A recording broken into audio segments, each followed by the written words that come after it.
Hello students, in this video I am going to tell you about the properties of metals and non-metals which is going to come in class 10 CBSE in this month of November. The first property of metal is that metals have high melting and boiling point. Second is metals are sonorous. Sonorous means metal produces sound when they fall downward, when they strike a ground, while non-metals are not so sonorous. Second point is metals are malleable. What do you mean by malleability? Malleability means metal can be beaten into thin sheets. Like if you put pressure to metal, it is malleable, it can be made into thin sheet. But if you put pressure on coal, which is a non-metal, it will break. So metals are malleable.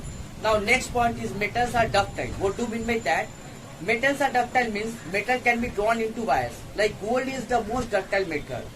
We can draw the wire of copper, gold, silver, aluminium, but we cannot make wire out of any non-metal such as sulfur.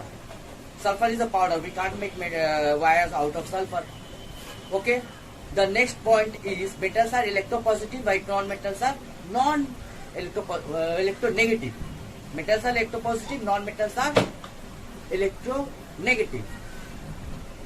And metals have high density, non-metals have low density. There are certain exceptions like metal which are soft and can be cut with a knife or sodium potassium, and a metal which is a good conductor of electricity is graphite, and non-metal which is a good conductor of electricity is graphite. Non-metal which is the hardest substance known is diamond. Okay. Non-metal which shows luster is iodine. There are some certain exceptions, but generally this property we need to know. Thanks for watching this video.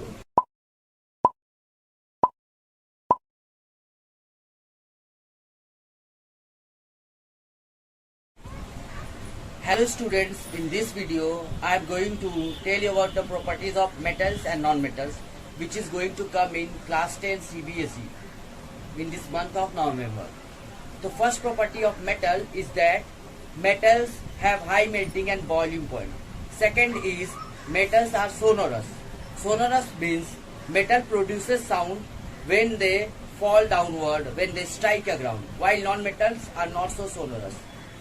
Second point is metals are malleable. What do you mean by malleability? Malleability means metal can be beaten into thin sheets. Like if you put pressure to metal, it is malleable, it can be made into thin sheet. But if you put pressure on coal, which is a non-metal, it will break.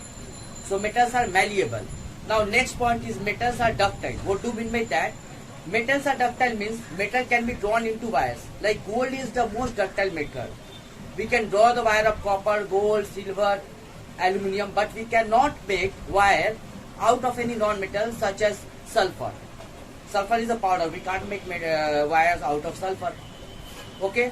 The next point is metals are electropositive, while non-metals are electronegative. Metals are electropositive, non-metals are electronegative. And metals have high density, non-metals have low density. There are certain exceptions like metal which are soft and can be cut with a knife or sodium potassium, and a metal which is a good conductor of electricity is graphite, and non-metal which is a good conductor of electricity is graphite. Non-metal which is the hardest substance known is diamond. Okay. Non-metal which shows luster is iodine. There are some certain exceptions, but generally this property we need to know. Thanks for watching this video.